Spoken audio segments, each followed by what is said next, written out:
নাহমাদুহু ওয়া নুছল্লি আলা ৰাছূলিহিল কাৰীম আম্মা বা'দ।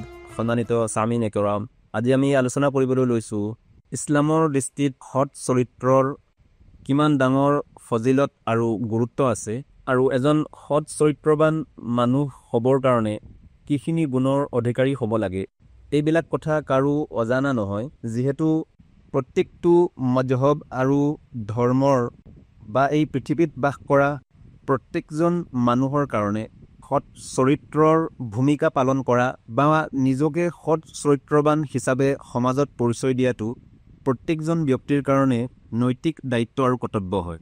কিয়নো মানুহ হিচাপে নিজকে শ্ৰেষ্ঠ প্ৰদৰ্শন কৰাটো আৰু শ্ৰেষ্ঠ চৰিত্ৰৱান হিচাপে নিজকে দাঙি ধৰাটো মানৱ জীৱনৰ এটা গুৰুত্বপূৰ্ণ তাকাজা বা প্ৰয়োজনীয় দিশ হয়। কিন্তু আজিকালি দেখা যায় যে কিছুসংখ্যক মানুহৰ মতে সৎ চৰিত্ৰটোৰ যি সংজ্ঞা আছিলে এইটো বহুত বেছি এটা সীমাৰেখাৰ ভিতৰত সাজ কৰি দিয়া হয়, বা এজনে আনজনৰ লগত ভাল ব্যৱহাৰ কৰা, দয়া কৰা, এজনে আনজনৰ লগত হাঁহি মাতি কথা পতা, বা এজনে আনজনৰ লগত সুখত সুখী হোৱা বা দুখত দুখী হোৱা, এইখিনিৰ ভিতৰতেই নিৰ্দিষ্ট কৰি থোৱা দেখা যায়। কিন্তু আচল কথাটো হ'ল যে সৎ চৰিত্ৰৰ যি সংজ্ঞা এইটো ইছলামৰ দৃষ্টিত বহুত ডাঙৰ এটা পৰিসৰ আছে, আৰু মানৱ জীৱনৰ গোটেই জীৱনটোৱেই এই সৎ চৰিত্ৰত সোমাই আছে। সেয়েহে শৰীয়তৰ দৃষ্টিত এজনে আনজনৰ লগত মুহাব্বত,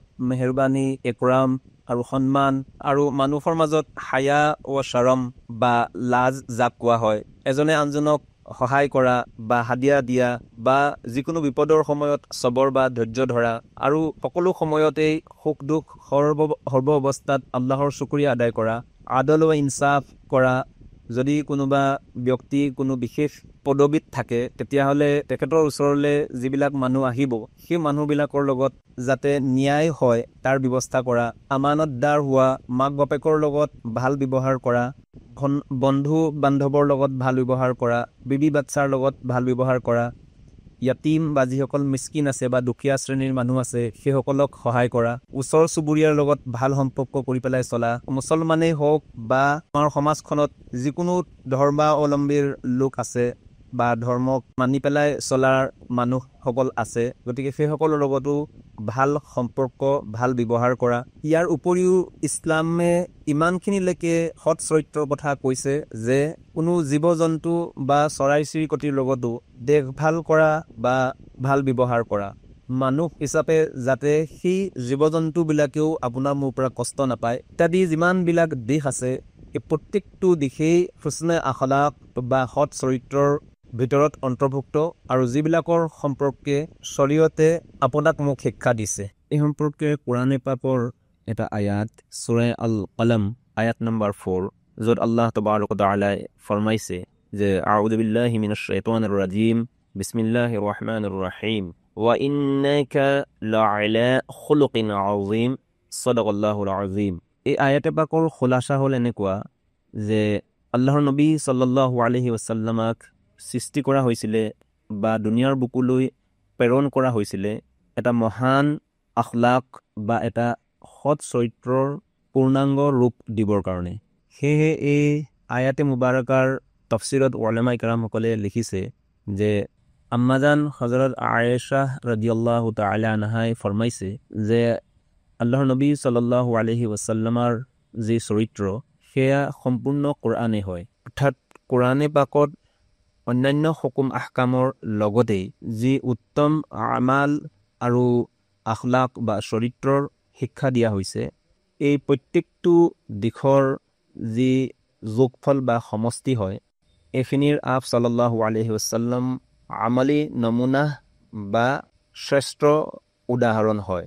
সেয়েহে এটা হাদিছে পাকৰ খোলাসা এনেকুৱা যে আপ সাল্লাল্লাহু আলাইহি ওয়াসাল্লামে ফৰমালে যে মোক এই কামটোৰ কাৰণে দুনিয়াৰ বুকুত পঠোৱা হৈছিলে যে মই আলা দৰ্জাৰ আখলাক বা উত্তম চৰিত্ৰৰ পূৰ্ণাংগতা বা সম্পূৰ্ণ ৰূপ দিব পাৰোঁ।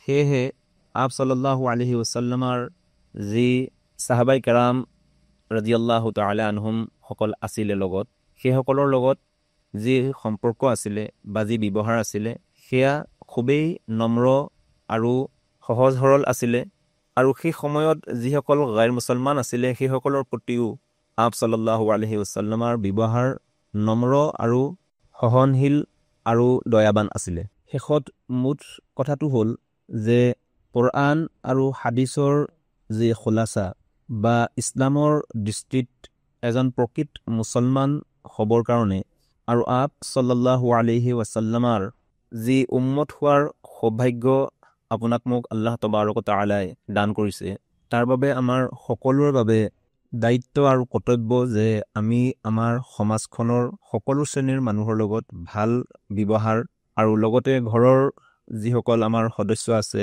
মাক বাপেক, বাই ভনী, ককাই ভাই, বিবি বাচ্চা বা লগৰ সমনীয়া সকলোৰে লগত এটা উত্তম চৰিত্ৰৰ সন্মুখত দাঙি ধৰিব পাৰোঁ। তেতিয়াহে বিশ্বৰ দৰবাৰত আমি এজন সুস্থ নাগৰিক হিচাপে নিজকে পৰিচয় দাঙি ধৰিব পাৰিম। গতিকে যিখিনি কোৱা হ'ল আৰু শুনা হ'ল, এইখিনিৰ ওপৰত আমাক সকলোকে আমল কৰাৰ তৌফিক দান কৰক। আমিন। আসসালামু আলাইকুম ওয়া ৰাহমাতুল্লাহি ওয়া বাৰাকাতুহু।